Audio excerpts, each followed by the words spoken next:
मुंबईतल्या अंधेरी कुर्ला रस्त्याच्या रुंदीकरणाचा प्रश्न गेल्या अनेक वर्षांपासून प्रलंबित आहे।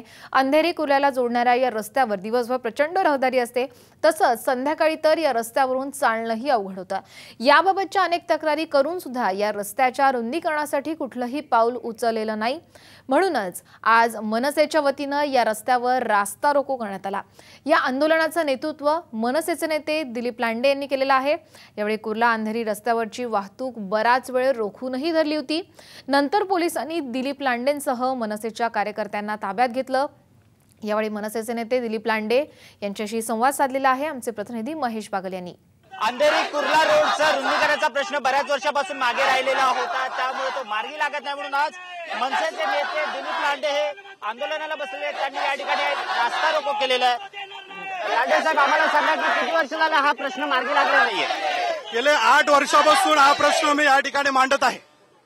प्रशासनाकडे अनेक वेळा विनंती केली, प्रशासनाला अनेक वेळा पत्रव्यवहार केला, परंतु काही राजकीय दबावामुळे हा रस्ता रुंदीकरण होत नाहीये।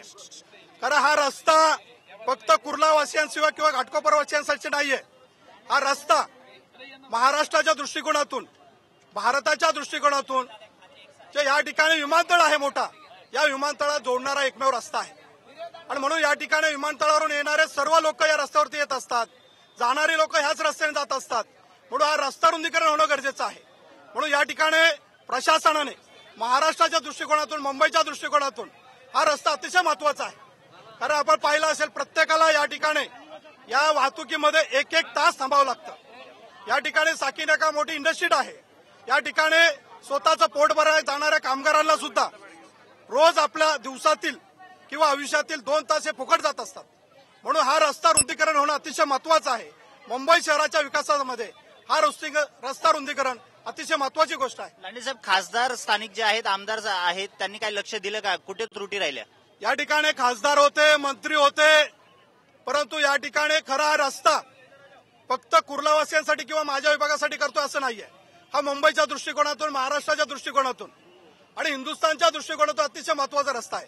कारण विमानतळ बाजूला असल्यामुळे वाहतूक या ठिकाणी मोठ्या प्रमाणात आहे आणि या ठिकाणी मुंबई शहराचं नाक आहे। कारण परदेशातून येणारी लोक हे पाहणार आहेत की या ठिकाणी विमानतळावर अर्ध्या तासात येतो, परंतु या रस्त्याने जायला 2 तास लागतात। म्हणून हा रस्ता रुंदीकरण करण्यासाठी अनेक लोकांनी या ठिकाणी प्रयत्न केले, परंतु झालं नाही। काही राजकीय दबावामुळे हे होत नाहीये। म्हणून या ठिकाणी गेल्या 8 वर्षापासून हा रस्ता रुंदीकरण व्हावं म्हणून मी प्रयत्न करत आहे आणि तो आज झाल्याशिवाय आम्ही उठणार नाही। नक्कीच या ठिकाणी मुंबईला शांघाय बनवण्याच्या गोष्टी केल्या जातात, पण राजकीय दबावामुळे इथलं काम पूर्ण होत नाही, असं दिलीप लांडे यांचं म्हणणं आहे। कॅमेरामॅन अनुप कुलकर्णीसह महेश बागल, साम टीव्ही, मुंबई।